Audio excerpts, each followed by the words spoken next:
Bismillahirrahmanirrahim. Assalamualaikum warahmatullahi wabarakatuh. Waalaikumsalam warahmatullahi wabarakatuh. Alhamdulillahirabbil alamin wassalatu wassalamu ala asrofil anbiya'i wal mursalin sayyidina wa maulana Muhammadin wa ala alihi wa sahbihi ajmain. Rabbi israh li sadri wa yassir li amri wa hlul 'uqdatam min lisani yafqahu qawli. Amin. Baik, para sahabat Jakarta Kubu Dakwah, ya, kembali lagi dalam kajian, ya, rutin kita kajian terkait dengan fikih saum, Ustaz, ya. Puasa masih di kitab Ahkamus Shalah, ya, Ustaz. Kita masih kitab Ahkamus Shalah. Gini, Ustaz, kemarin tuh menarik tuh, Ustaz. Saking ada pertanyaan yang belum belum terjawab nih, untuk sampaikan. Jadi sebelum masuk ke materi kita di keempat, nah ada pertanyaan. Boleh saja bacakan. Jadi terkait dengan penentuan satu Ramadan, Ustaz, ada yang berpendapat dengan sahnya itu dengan metode ruqyah, yang kedua dengan metode hisab, Ustaz. Nah, ini mana yang betul, Ustaz? Iya. Iya, jadi terkait yang menentukan kapan kita puasa dan kapan kita lebaran atau Idul Fitri itu dengan ru'yatul hilal. Karena hadisnya jelas, sumu li ru'yati wa abdihu li ru'yati. Jadi puasalah kalian karena melihat hilal dan berbukalah kalian karena melihat hilal. Perintah kemudian menggenapkan, ya, itu karena memang terhalang, itu seperti itu, terhalang. Nah, memang ada ikhtilaf di antara para ulama, tetapi yang paling kuat, ya, adalah dengan melihat hilal seperti itu. Pada saat dulu mungkin wajar saja masih ada perdebatan terkait ru'yat atau hisab. Misalkan ini, dulu itu susah untuk ru'yat, apalagi di Indonesia dengan iklim tropis seperti ini, sering mendung gitu kan. Iya. Gitu, jadi bisa jadi memang susah ngeliat hilal. Banyak orang itu udah puluhan tahun tiap tahun nyaksin hilal Ramadan nggak ngeliat-liat gitu, ya gitu. Jadi maka dari itu kadang zaman dulu, ya, antara satu desa dengan desa lain itu beda lebarannya. Karena zaman itu, ya, dengan alat komunikasi terbatas segala macam. Jadi antara kampung aja itu bisa beda lebarannya. Kayak gitu, ya. Maka udahlah, daripada ribet-ribet gitu kan, saya jadikan gitu, udah kita pakai hisab aja.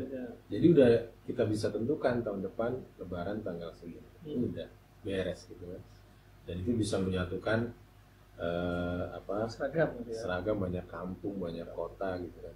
Nah, tapi dengan sekarang kita bisa live streaming, ya, bisa langsung melihat hilal dengan mudah gitu, ya. Harusnya sekarang itu, ya, udah nggak ada alasan kemudian kita menggunakan hisab. Karena hisab lembaga satu dengan lembaga lain terkadang beda gitu. Kadang beda, kalau beda jam mungkin nggak terlalu masalah, beda hari, beda hari masalahnya gitu. Maka daripada nggak pasti, ya lihat aja langsung bulannya udah muncul atau belum, seperti itu, ya. Jadi lebih kuat kita puasa itu mengakhiri itu dengan kita melihat hilal, ru'yatul hilal, seperti itu. Gitu, Mas. Iya, ternyata ini ada dua, pertanyaannya. Iya. Jadi yang kedua ini, nah, jika misalkan tadi kan kemarin itu dijelaskan bahwa puasa itu harus niatnya setiap hari, Ustaz. Iya. Dan mengikuti Ustaz? Ta'yin apa? Iya, ada ta'yin. Ada ta'yinnya, ada yang penentuannya. Jadi niatnya apa gitu, puasanya puasa apa gitu. Nah, misalkan ini kelupaan, Ustaz, niatnya, Ustaz. Jadi kesiangan lah, ya, Pak. Kesiangan, terus kemudian dia baru niat. Apakah hukum puasanya seperti apa, Ustaz, kira-kira? Iya. Jadi terkait Ramadan ini para ulama sepakat. Jadi tidak ada ikhtilaf bahwasanya khusus Ramadan ini, puasa Ramadan itu dia wajib niat di malam hari. Nah, seperti itu, ya. Jadi nggak boleh ada seorang muslim yang malam itu sama sekali dia ngawang-ngawang mikir kemana gitu. sampai lupa nggak pernah terbesit di hatinya besok saya puasa, itu nggak terbesit sama sekali gitu. Gitu, besok saya mau puasa Ramadan, sama sekali nggak ada di dalam hatinya. Nah itu berarti belum niat gitu ya. Jadi kan dalam kitab Ahkamus Shalah kan dijelaskan la yushtaratu talafuz biniyat, tidak disyaratkan melafazkan niat. Artinya orang itu sepanjang malam ada aja terbesit ya dalam hatinya berazam besok saya puasa Ramadan nih gitu. Yaitu sudah cukup gitu. Ya. Dan ini pendapat yang menurut kami, menurut Al-Fakir ya, ini pendapat yang paling kuat seperti itu. Makanya kenapa ada ulama yang berpendapat boleh dirapel itu? Salah satunya itu khawatir katanya. Nanti ada satu malam yang lupa niat katanya begitu. Ya. Tetapi sekali lagi sebagaimana yang pernah kita bahas, di saat ada perbedaan pendapat itu nggak boleh kemudian kita milih karena ini paling gampang nih. Nah, ini paling enak, bukan begitu.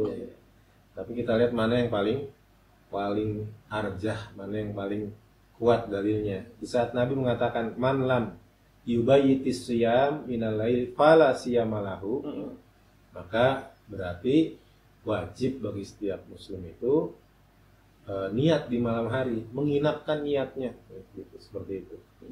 Makanya bagus sekali lagi tadi sebagaimana sebelum kita bahas di masjid-masjid diingatkan selesai witir ya membaca niat puasa. Atau misalkan pada saat imsak gitu. Kemudian jangan lupa niat. Nah gitu, itu juga bagus. Juga itu ya, Sat. Iya. Penting sekali ternyata. Bagus gitu. Jadi mengingatkan lah.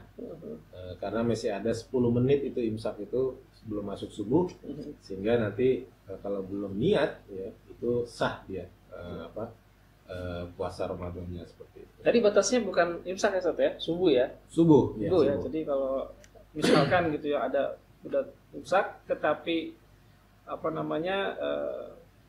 khawatir gitu ya, khawatir batal gitu ketika mau sahur gitu ya, tenang aja, jadi waktunya subuh Sat ya, subuh. Jadi imsak ini made in Indonesia, gitu. Imsak ini made in Indonesia. Jadi ya orang Indonesia itu kan kreatif ya, khawatir gitu kan, khawatir kebablasan sahur, maka 10 menit sebelum habis waktunya diingetin imsak. Imsak kan akhirnya tahan. Artinya jangan sampai makannya kebablasan subuh, nanti batal gitu. Sebenarnya niatnya baik Sat ya. Niatnya itu supaya jangan kebablasan ininya sahurnya gitu kan. Jadi tergantung kitanya nih. Jadi sebenarnya nih. Tetapi generasi selanjutnya memahami imsak itu artinya udah nggak boleh makan. Gitu. Jadi sebenarnya imsak itu untuk mengingatkan. Ini udah mau habis waktu sahur nih gitu seperti itu. Tapi sebenarnya masih boleh makan hingga waktu subuh seperti itu. Jadi sebenarnya intinya nggak ada masalah mau memahami imsak pun atau kemudian subuh gitu Sat ya. Yang pasti jangan lewat subuh gitu kan. Lewat subuh karena itu sudah masuk puasa gitu. Baik, sudah terjawab semua ya yang 2 pertanyaan tadi. Baik Sat, langsung saja Sat untuk materi keempat. Bisa. Ini materi keempat apa kelima nih? Ini materi kelima nih kayaknya. Kelima ya. Kelima. Saya lupa Ustaz. Ini kayaknya pengennya saking hostnya semangatnya nih. Iya, kayaknya masih kurang, masih 4 aja nih. Iya. Baik Ustaz, silakan. Ya, baik. Bismillahirrahmanirrahim. Para sahabat Jakarta Qalbu Dakwah yang insyaallah dimuliakan oleh Allah Subhanahu wa taala. Kita lanjutkan kajian kita puasa Nabi Shallallahu Alaihi Wasallam dalam kitab Ahkamus Shalah. Saat ini kita akan membahas tentang hal-hal yang membatalkan puasa. Qala al-musannifu rahimahullah wa nafa'ana bihi bi ulumihi fid dharain amin. Wa yahrumu 'ala shaim al-aqlu wasyurbu. Haram bagi orang yang berpuasa makan dan minum. Berarti memasukkan sesuatu ke dalam kerongkongan, ke dalam saluran makan, saluran pencernaan itu berarti itu membatalkan puasa. Di ayatin dikarenakan ada ayat wa kulu washrabu hatta yatabayyana lakum al-khaytul abyad min khaytil aswad min al-fajri summa atimmus siyam ilal lail. Jadi ayat ini mengatakan makan minum itu sampai kemudian jelas benang putih di atas dari benang kita. Maksudnya makan minum itu hanya malam hari sampai subuh, minal fajri, summa atimus siyam, kemudian sempurnakanlah siam, sempurnakanlah puasa hingga malam, seperti itu. Fa in akala wa syariba wa huwa dzakirun lisaumi, kalau ada orang dia makan dan minum wa huwa dzakirun lisaum, dia itu orang yang ingat kalau dia itu lagi puasa. Terus dia makan, dia minum. Kalau ditanya, ente tahu nggak ente lagi puasa? Tahu, gitu, misalkan gitu. Ya, alimun bitahrimi, dia tahu itu haram. Batalah shaumuhu, batalah salat. Batalah sholat, batalah puasanya.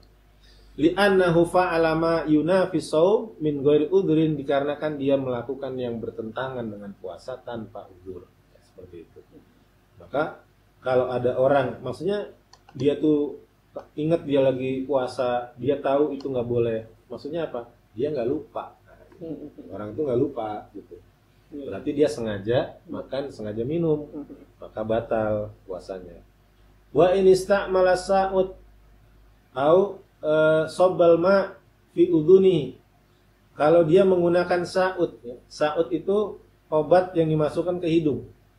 Ya. Contohnya apa tuh? Gurah. Nah, gurah. Gitu.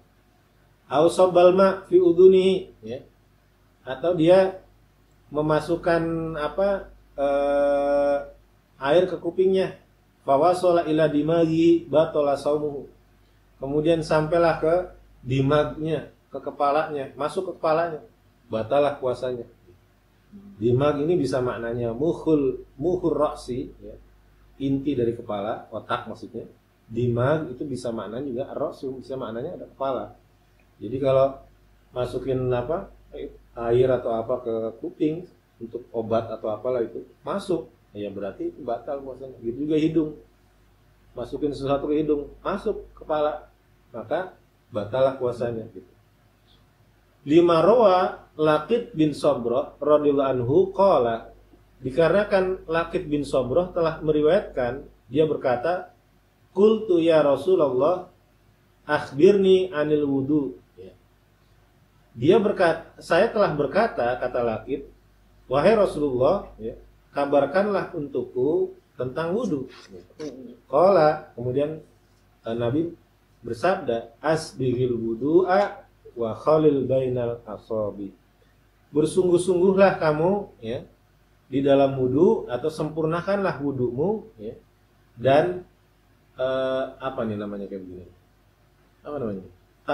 Tautkanlah di antara jari-jarimu, ya.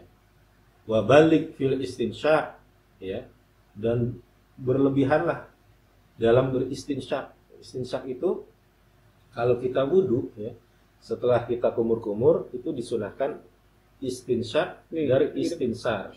Istinsyak itu menghirup air ke dalam hidung, kemudian istinsar, kemudian dibuang. Nah, gitu, ya. Nah, kalau dalam kondisi tidak puasa, itu Nabi memerintahkan kamu sungguh-sungguhlah dalam wudu, gitu. Sampai di ujung benar di sini nih, gitu. Kemudian kita keluarkan, itu akan membersihkan saluran pernafasan kita. Tapi Nabi mengatakan illa antakuna shaiman, kecuali kamu lagi puasa. Jadi kalau lagi puasa, ya, maka nggak boleh. Kemudian istinsyak itu kemudian karena dikhawatirkan nanti masuk, gitu, ya. Jadi kalaupun istinsyak pelan-pelan aja, gitu, seperti itu, ya, kayak gitu. Fa mafhumul mubalaghah, ya, maka mafhum, ya, dari mubalaghah, dari perintah untuk berlebih-lebihan dalam istinsyak itu, an-nahyu anil mubalaghah fil istinsyak, yaitu larangan berlebihan dalam istinsyak. Wa huwa shaimun, dan dia sedang berpuasa, hatta la yasillu syai'an ila dima, hingga tidak masuk sesuatu ke kepalanya. Wa hadza ma'nahu idza wasala syai'un ila dima harrama alaih wa batala shaumuhu. Ini maknanya ketika sampai sesuatu itu masuk ke dalam kepala, maka haram baginya, ya, artinya haram memasukkan sesuatu ke dalam kepala dan batal puasanya, seperti itu. Ya. Jadi gitu. Wal aklu wasyurbu wasa'ud wal qatrah fil udhun, ya. Makan, minum, meneteskan, ya, obat tetes di hidung, kemudian obat meneteskan sesuatu di kuping, ya. Tashmulu dukhulu ayyisain, itu termasuk ke dalam kategori memasukkan sesuatu, ya. Sawaun akana mimma yukal, sama saja apakah itu termasuk yang dimakan, au yushrob, atau yang diminum, kata amwal ma, seperti makanan dan minuman, wattabago, ya. Wattabago, tabago ini tembakau, ya. Watunbak, ya. Tumbak juga sama, rokok, tembakau.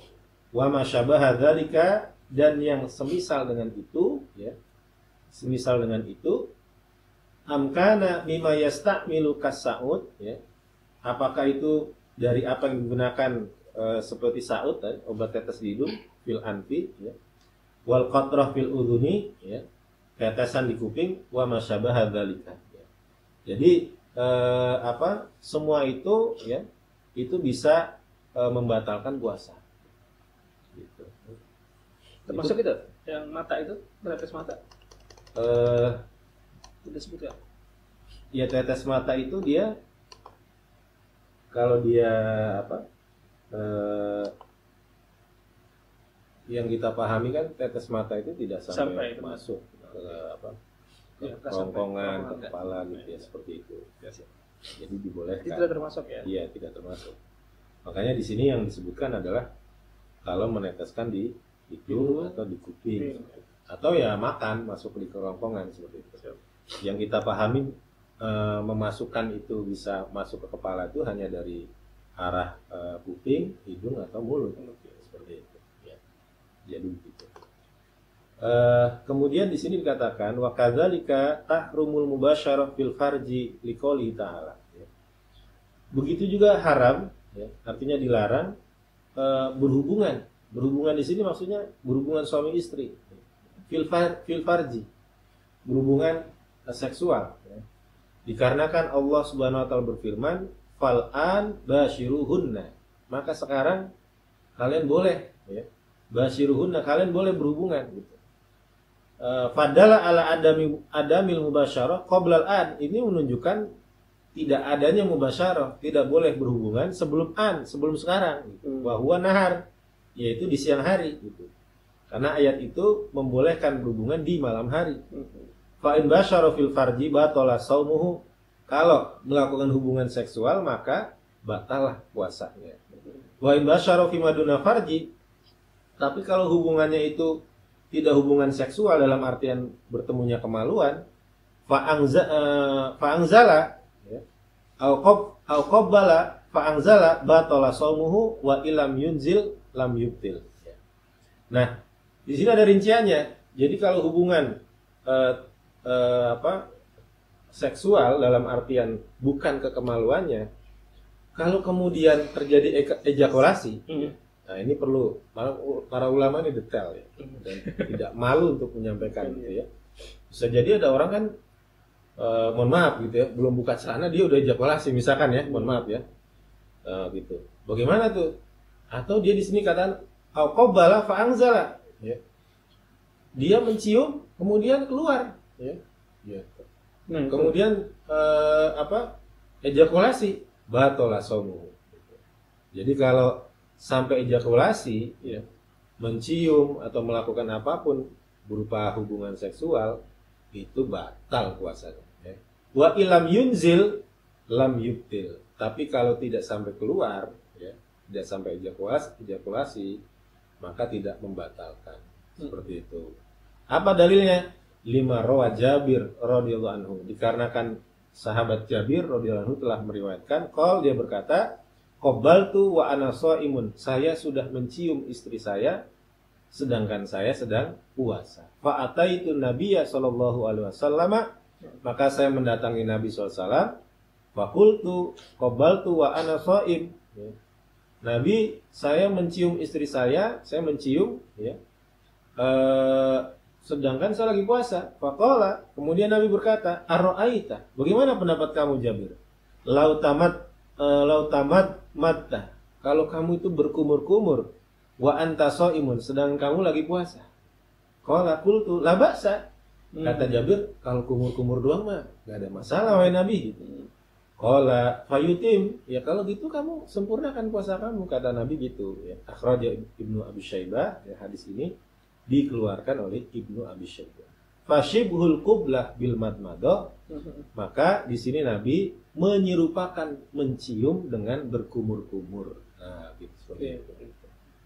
Tapi tentu kumur-kumur juga dilihat dulu. Orang kalau kumur-kumur sampai nelan batal. Nah, gitu loh. Mohon maaf. Orang ciumannya bukan cuma ciuman pipi gitu. Nah, ciuman kayak orang barat, ciuman bibir segala macam ya batal jelas gitu kan gitu ya. Fa in wasalal ma ya aftara wa illa fala. Maka kalau sampai masuk air maka batal, wa illa fala. Kalau nggak sampai masuk nggak batal. Maka dari kalau mubasyarah, begitu juga orang yang melakukan hubungan fi ghairil fajri,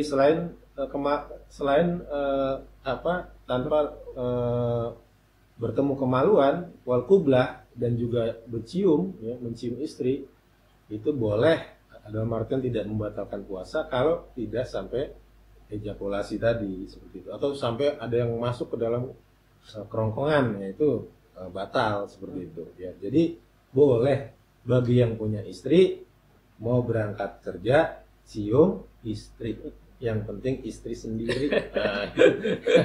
Nah ini bahaya nih, bukan istri sendiri atau belum punya istri. Waduh, ya sekarang ini mengerikan sekali ya. Belum nikah ya, sama pasangannya udah manggil mama papa. Nah, gitu. Ya maka yang batal itu adalah mencium kalau terjadi ejakulasi tadi. Tapi kalau mencium tapi hanya sekedar mencium, tidak terjadi ejakulasi, tidak ada yang masuk ke dalam kerongkongan, ya maka itu tidak membatalkan puasa. Mungkin itu yang bisa kita bahas, Mas Safri, dalam kesempatan kajian kita di sore hari ini. Mudah-mudahan bisa bermanfaat bagi para sahabat Jakarta Qalbu Dakwah sekalian. Alhamdulillah. Baik, Ustaz, menarik sekali ya tadi yang disampaikan Ustaz. Ya, jadi banyak pemahaman yang kita dapat ya, ilmu yang kita dapat, dan ini kita bisa sampaikan kepada saudara kita gitu ya, atau pada istri kita, pada anak kita yang memang perlu untuk disampaikan gitu. Baik Ustadz, karena waktunya sudah sudah habis gitu ya, jadi kita cukupkan dulu kajian kita. Jangan lupa besok kita ketemu lagi di episode yang akan mendatang dengan dengan ilmu-ilmu yang lebih menarik lagi. Baik, kita cukupkan kajian kita dengan membaca hamdalah, alhamdulillahirabbil alamin, dan doa kafaratul majelis. Subhanakallahumma wa bihamdika asyhadu an la ilaha illa anta astaghfiruka wa atubu ilaik. Wal afu minkum. Assalamualaikum warahmatullahi wabarakatuh. Waalaikumsalam warahmatullahi wabarakatuh.